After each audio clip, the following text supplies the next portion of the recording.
22 de abril de 1945. Hitler, en su búnker de Berlín, lleva toda la mañana preguntando por los resultados de la ofensiva que Steiner debería haber iniciado durante las primeras horas de ese día.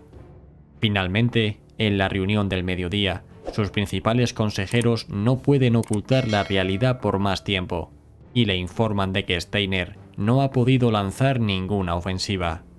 Esta noticia significa que el primer frente bielorruso de Zhukov continuaría concentrando todos sus esfuerzos en el asalto de Berlín, que encontrándose atacada también por Konev desde el sur, pronto quedaría cercada. Una vez que Berlín quedase aislada, no había muchas garantías de que su débil guarnición pudiese contener el avance soviético hacia el centro de Berlín. Finalmente, la capital del Reich quedó cercada para el día 24 de abril, a partir de lo cual comenzó un implacable avance soviético hacia el distrito central de la capital, apodado como la Ciudadela, en donde se encontraban los edificios principales del gobierno alemán y el propio búnker en donde estaba Hitler. Durante el día 28 de abril, los soviéticos llegaron a la orilla norte del río Spree, pudiendo ver por fin el gran edificio del Reichstag, de una forma parecida a la que 3 años y medio antes los alemanes habían llegado a ver el Kremlin en Moscú. Sin embargo, la diferencia era clara. Mientras que los alemanes habían llegado a ver el Kremlin con su último aliento, los soviéticos todavía tenían fuerzas y energía para continuar atacando con gran ferocidad. A pesar de que los soviéticos pensaban que el Reichstag era el edificio principal del poder de Hitler y por lo tanto el que se habían fijado como objetivo prioritario, lo cierto era que desde el incendio de 1933 el edificio no había sido usado de manera oficial para ninguna sesión parlamentaria. En realidad, el edificio gubernamental importante era la Cancillería del Reich, situada a unos 700 metros al sudeste, que albergaba en su patio trasero el búnker de Hitler. Otros de los edificios importantes ubicados en el sector de la Ciudadela era el de la Ópera Kroll y el del Ministerio del Interior, que estaban situados frente al Reichstag. Debido a que los soviéticos cruzaron el río justo al noroeste del Reichstag, estos dos fueron los edificios con los que antes se encontraron. Tanto el edificio del Reichstag como el del Ministerio del Interior eran construcciones muy sólidas de piedra que aguantaron muy bien todos los impactos de artillería. Para preparar la defensa de ambos edificios, la mayoría de las ventanas y puertas fueron tapiadas con bloques de piedra o con madera y se apilaron sacos de arena contra sus paredes. En las torres de las esquinas había ametralladoras y encima de la entrada principal había posiciones atrincheradas formando campos de tiro entrelazados. Pese a los numerosos bombardeos tanto por parte de la aviación como el que estaba comenzando a efectuar la artillería soviética contra ellos, las gruesas paredes absorbieron el castigo sin derrumbarse. Este sector central del gobierno de Berlín sería el hueso más difícil de roer para los soviéticos, ya que contenía la mayor parte de las tropas de élite que aún quedaban en la capital. En las inmediaciones del edificio del Reichstag se encontraba el general de las Waffen-SS, Wilhelm Mohnke, que había sido nombrado comandante en jefe de la defensa del distrito gubernamental de Berlín, apodado como la Ciudadela. El núcleo principal de sus fuerzas lo formaba el batallón de la Guardia de las Waffen-SS perteneciente al Alistandarte, asignado a la protección de Hitler, que estaba integrado por unos 800 hombres. A ellos se unían otras unidades de las Waffen-SS cuya sede estaba en Berlín, en la que se incluía las tropas de la Guardia de Himmler, cuyos efectivos ascendían a 600 hombres. Por último, hay que indicar que también había unas pocas docenas de soldados franceses pertenecientes a la división SS Carlomagno, que habían formado parte de la destrozada división SS Nordland. Cabe decir que el resto de las unidades de élite de las Waffen-SS, entre las que entra el resto de la división Leibstandarte, Das Reich, Totenkopf, Viking o Hitlerjugend, se encontraban en las inmediaciones de Viena tras su fallida ofensiva en las inmediaciones del lago Balatón y el posterior contraataque soviético. Los oficiales rusos en la orilla norte del río Spree pensaban que en las inmediaciones del Reichstag había unos 5.000 soldados alemanes. Sin embargo, en realidad, estaba defendido por no más de 2.000 efectivos. De todos ellos, unos 550 hombres estaban atrincherados dentro del edificio del Reichstag, dispuestos para combatir en su batalla final. Uno de los principales protagonistas de la defensa del edificio del Reichstag fue el teniente de las Waffen-SS Gerhard Barbik, que estaba al mando de una de las compañías de la Leibstandarte, compuesta por 100 soldados. Poco antes del asalto soviético sobre su posición, Barbik recibió otros 100 hombres más de la diezmada 9ª División Paracaidista que se venía replegando desde las colinas de Silu. Con respecto al apoyo de armas pesadas, Barbik contaba con tan solo 2 cañones de 88 milímetros en las afueras del Reichstag y también podía contar con los grandes cañones de 128 milímetros de la Torre Flak al oeste del Parque del Tiergarten, que estaban a unos 2 kilómetros de su posición. Por suerte para el teniente alemán, todavía tenía contacto telefónico con la guarnición de esta torre antiaérea. De esta forma, el 27 de abril, el teniente alemán estableció su puesto de mando en el sótano de una casa en ruinas detrás del Reichstag y se dispuso para la batalla. Por otro lado, Stalin había informado a sus 2 comandantes del frente, los mariscales Zhukov y Konev, que capturar el Reichstag significaría ganar la carrera de la toma de Berlín. Las fuerzas soviéticas, pertenecientes al primer frente bielorruso de Zhukov, habían llegado a la orilla del río Spree durante la noche del 27 de abril. Frente a ellos estaba el puente Moltke, que los conducía directamente hacia el Reichstag, entre los destrozados edificios de la Ópera Kroll y del Ministerio del Interior, al que los soviéticos llamaban la casa de Himmler. No les iba a resultar nada fácil cruzar el puente, en el que se formaría un cuello de botella que les supondría fuertes bajas, pero no les quedaba otra opción. El plan soviético era enviar a un par de batallones a través del puente, tomar el cuartel diplomático y a continuación asaltar el Ministerio del Interior con nuevas fuerzas que ya habrían cruzado el río. El 79 Cuerpo de Fusileros Soviéticos Atacante tenía 3 divisiones de infantería disponibles. Cada división tenía 2 regimientos de 3 batallones, cada uno con unos 500 hombres por batallón. Además, también estuvo presente la 23 Brigada de Tanques para ayudar. En total, la fuerza de asalto soviética se estima en al menos 10.000 efectivos de infantería y en unos 80 carros de combate. El ataque se inició con un fuego atronador de la artillería soviética, que utilizó tanto a cañones de artillería como a lanzacohetes, que bombardearon las inmediaciones del Reichstag antes de que la infantería comenzase a cruzar el puente. Fue poco después de la medianoche del 29 de abril, cuando la artillería soviética abrió fuego, a lo que le siguió el asalto de la infantería.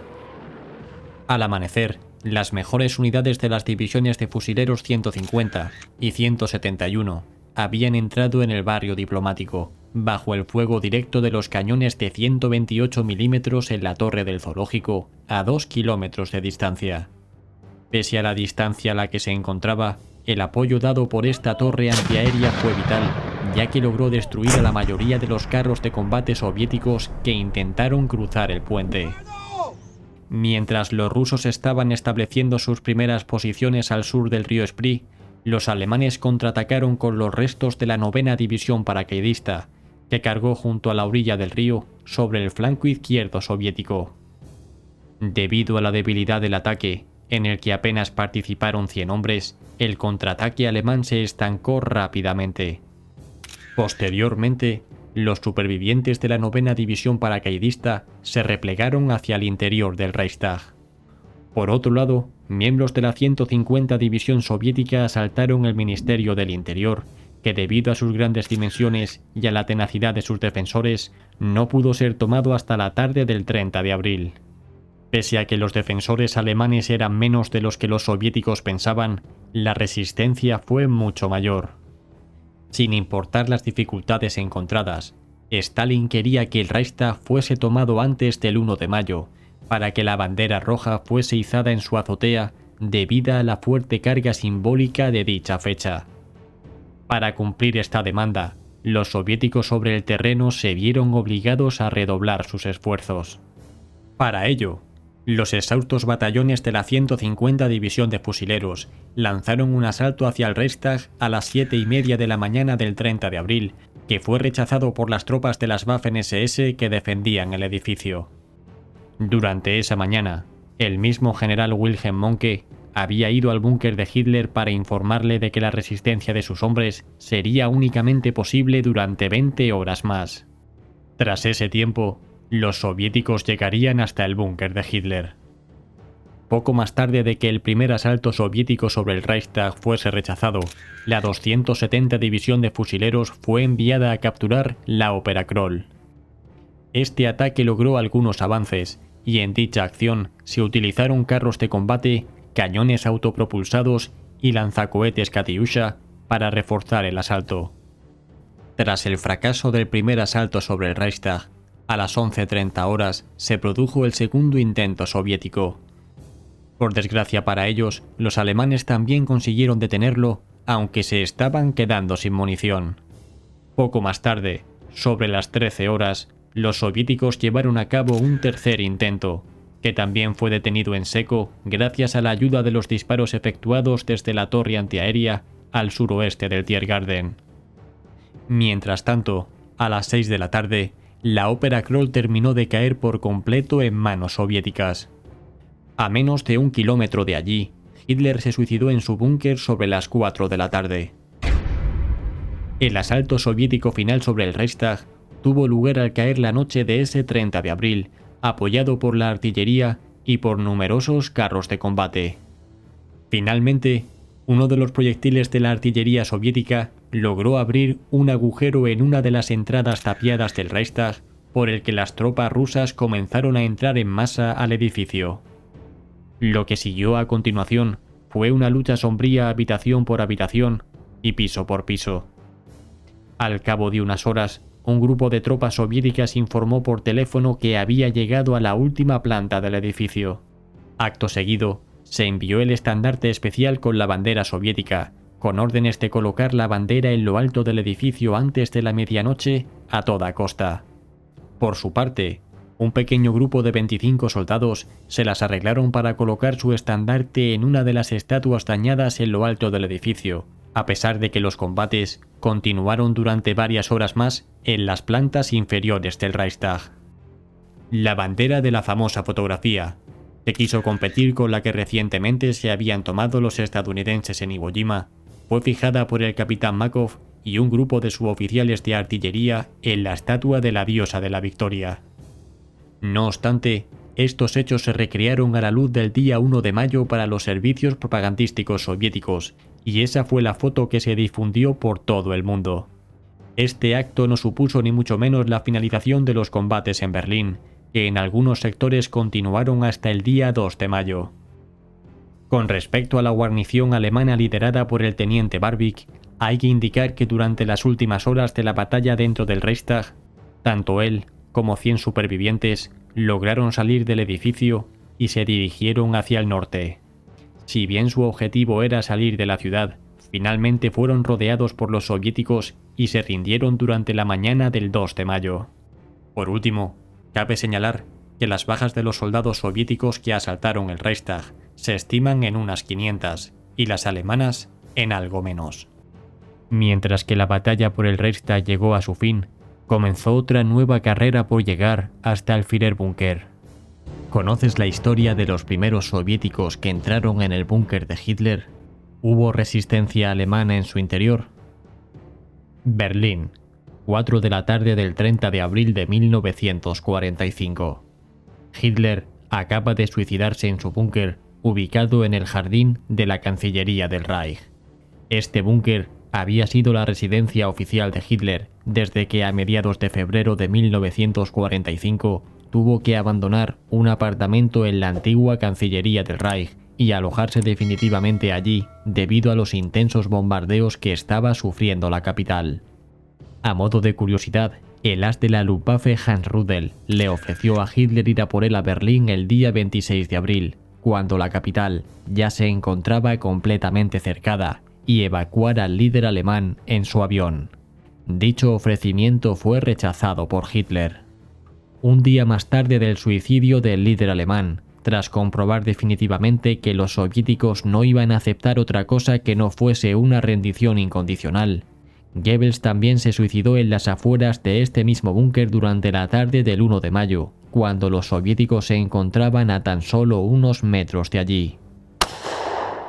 Durante esa noche del 1 de mayo, la mayor parte del personal que todavía quedaba en el búnker de Hitler, entre los que se incluyen trabajadores, asistentes y generales, terminaron marchándose para participar en una fuga nocturna.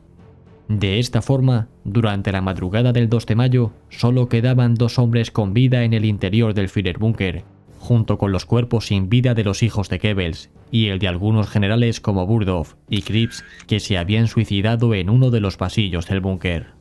Uno de los hombres con vida dentro del búnker de Hitler era el famoso operador de radio y antiguo guardaespaldas del líder alemán, Rochus Schmidt, y el otro hombre era un ingeniero de 36 años llamado Johannes Henschel, que se había quedado para que el generador eléctrico continuase funcionando. Este generador era muy importante ya que de su energía dependía un hospital subterráneo con miles de heridos que estaba cerca del búnker de Hitler. Debido a que ya no quedaba nadie del gobierno alemán dentro del Führerbunker, Rochus Schmidt decidió abandonarlo sobre las 4 de la mañana del 2 de mayo para intentar salvarse, aunque finalmente fue capturado por los soviéticos y estuvo preso en Siberia hasta 1955. Así pues, Henschel fue el único hombre dentro del búnker cuando el 2 de mayo se hizo de día, y sin saberlo, aunque se lo podía esperar, iba a ser el primer y único alemán al que los soviéticos verían cuando finalmente entrasen en el búnker de Hitler. Por su parte, los soviéticos planearon realizar un asalto sobre la Cancillería del Reich durante esa madrugada del 2 de mayo, utilizando tropas del 5º Cuerpo de Fusileros del 9º Ejército de Choque. El asalto se llevó a cabo finalmente a través de la Wilhelmplatz y encontró una débil resistencia alemana. Poco a poco, las tropas del Ejército Rojo irrumpieron en el complejo, y en este punto, los soviéticos solo sabían que se había informado de que Hitler había muerto en Berlín el 30 de abril, según el informe que un día antes Goebbels les había hecho llegar. Una unidad especial liderada por la comandante del NKVD, Anna Nicola, y 4 soldados masculinos del 1050 Regimiento de Infantería, tuvo un papel destacado en este asalto. Nicola llevaba una bandera soviética roja alrededor de su cintura y junto con su escolta se abrió camino hasta el último piso del edificio, colocando la bandera en la azotea. Prácticamente al mismo tiempo, a las 0600 horas de la misma mañana del 2 de mayo, el general alemán Helmut Weidling, que ostentaba el mando de la defensa final de Berlín, hizo el anuncio oficial sobre la rendición de la guarnición de la capital. No obstante, muchos de los defensores que estaban precisamente en este sector gubernamental, perteneciente a divisiones de las Waffen-SS compuesta por soldados extranjeros, como fue el caso de la división Nordland, continuaron combatiendo. Sin duda alguna, tenían claro que en el cautiverio les esperaba de igual modo la muerte. Según el testimonio del último hombre que quedaba en el búnker de Hitler, sobre las 8 de la mañana de ese 2 de mayo, Henschel comenzó a oír voces femeninas que por el idioma supo que no eran alemanas. Acto seguido, cuando el ingeniero alemán salió de la habitación de los generadores eléctricos para ver qué era lo que estaba pasando, vio a un grupo de mujeres soldados soviéticas, perteneciente a una unidad de gestión del tráfico. Las mujeres se abalanzaron sobre él y le exigieron que las llevara hasta la habitación de Eva Braun para quedarse con su ropa. Además, también se quedaron con mucha ropa y objetos de la mujer de Goebbels. Una vez que Henschel las llevó hasta donde le pidieron y robaron la ropa de la recientemente fallecida mujer de Hitler, las mujeres le obligaron a él también a ponerse ropa femenina como acto de humillación. Cuando esta bochornosa escena terminó, las siguientes en entrar fueron nuevamente mujeres, siendo en esta ocasión enfermeras que iban en busca de suministros para los heridos. Del mismo modo que las otras, se llevaron también toda la ropa que pudieron. Poco más tarde, entre las 9 y las 9:30 de la mañana, llegaron los agentes de la Policía Política Soviética, también conocida como la NKVD, para tratar de localizar a Hitler y a otros dirigentes alemanes. Este comando actuaba directamente bajo órdenes de Stalin, y como veremos posteriormente, ni el propio mariscal Zhukov supo de su existencia. Este destacamento estaba dirigido por el teniente coronel Alexander Badis, y lo primero que hicieron fue capturar al ingeniero alemán para que los guiase por el interior del búnker. Dado que los soviéticos no confiaban en que las habitaciones no tuvieran trampas explosivas, se ordenó a Henschel que abriera cada puerta y entrara primero en cada una de las habitaciones. Según comentó posteriormente el ingeniero alemán, en ese momento se habían producido incendios en varias habitaciones, incluida en la sala de estudio de Hitler, lo cual le llevaba a los oficiales soviéticos a pensar que podía haber explosivos.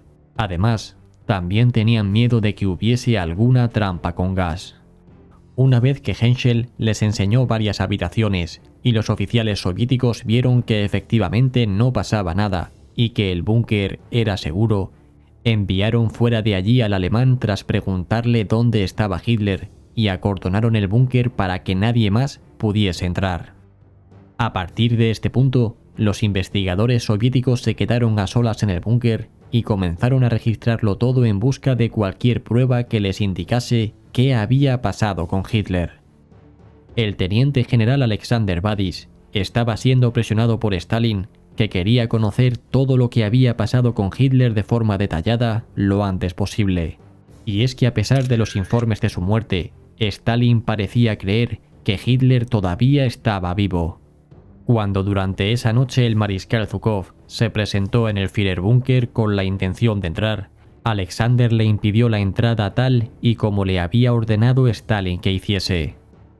La falsa excusa que le dieron a Zhukov fue que el búnker estaba lleno de trampas y que era demasiado peligroso. Sin embargo, Stalin estaba jugando a doble banda al estar solicitándole a Zhukov que iniciase su propia investigación para determinar qué había pasado con Hitler. Mientras continuaba la búsqueda, un gran número de miembros del antiguo personal de Hitler fue detenido intentando escapar de Berlín y rápidamente fueron encarcelados para ser interrogados. Para no perderse absolutamente nada, Stalin envió a un hombre de su confianza para que supervisase cada uno de los interrogatorios con un teléfono directo y seguro con Moscú, a través del cual se le detallaba a Stalin palabra por palabra qué es lo que había dicho cada uno de los detenidos. Los primeros en ser identificados fueron los 2 cadáveres que se encontraron en el jardín de la Cancillería durante ese mismo día del 2 de mayo. El examen que realizaron los investigadores soviéticos reveló que el cadáver masculino llevaba un aparato ortopédico en la pierna, y rápidamente se supo que se trataba de Goebbels. De todas formas, su cabeza, aunque parcialmente quemada, resultó también bastante reconocible. Sumado a que varios de los asistentes del búnker capturados confirmaron que esos cuerpos pertenecían a Goebbels y a su mujer, el asunto se pudo cerrar casi de inmediato. Por increíble que parezca, los hijos de Goebbels no fueron descubiertos hasta el día siguiente. De esta forma, una vez que fueron llevados a un hospital improvisado, un equipo médico soviético les hizo las correspondientes autopsias y determinaron que habían sido envenenados. Pese a que las investigaciones soviéticas comenzaron a dar sus primeros frutos, todavía faltaba lo más importante. Faltaba por saber lo que había pasado con el Führer. Todos los interrogatorios que se hicieron a las personas que habían estado en el búnker de Hitler respondieron que o bien no sabían nada, o que habían sido testigos del suicidio de Hitler y su mujer. Pero aún dando por válida la versión que le daban la mayoría de estas personas, el teniente general Alexander necesitaba encontrar el cuerpo. No creía en la versión de que el cuerpo había podido desaparecer por completo en una hoguera en el patio de la Cancillería. Durante la tarde del 3 de mayo, en un gran depósito de agua que había cerca del búnker de Hitler, se encontraron numerosos cadáveres que parecían estar escondidos dentro de él, que hicieron pensar a Alexander que allí estaría el cuerpo de Hitler escondido. Rápidamente encontraron el cuerpo de un hombre de mediana edad, que vestía un traje oscuro y lucía el mismo bigote y peinado que Hitler. A la mañana siguiente, con una luz mayor, se sacó el cadáver del depósito de agua y se llevó ante 6 testigos alemanes que previamente habían estado con Hitler. 5 de ellos dijeron que no era Hitler, y uno dijo que podría ser, debido a que efectivamente se parecían. Este cadáver atrajo mucha atención soviética y fue fotografiado y filmado. La causa aparente de la muerte era un agujero de bala en medio de la frente, sugiriendo que el hombre había sido ejecutado. Posteriormente, muchos sugirieron que el cuerpo era de un tal Gustav Belor, que era ni más ni menos que el doble de Hitler. Finalmente, la investigación determinó que ese hombre no era Hitler y el cuerpo fue destruido. Uno de los coroneles soviéticos que formaban parte de este destacamento de investigación terminó encontrando los restos de otros 2 cuerpos quemados enterrados en el jardín de la Cancillería durante el día del 4 de mayo, y nuevamente aumentó las esperanzas de encontrar a Hitler. La autopsia determinó que el cadáver femenino pertenecía a una mujer que coincidía con todas las características físicas de Eva Braun, aunque no fue concluyente al 100%. Con respecto al cadáver masculino, hacerlo coincidir con el de Hitler fue también bastante complicado. Por ejemplo, la autopsia reveló que el cadáver masculino medía 163 centímetros de altura. Sin embargo, Hitler medía 174 centímetros, lo que hacía una diferencia de 11 centímetros en la altura.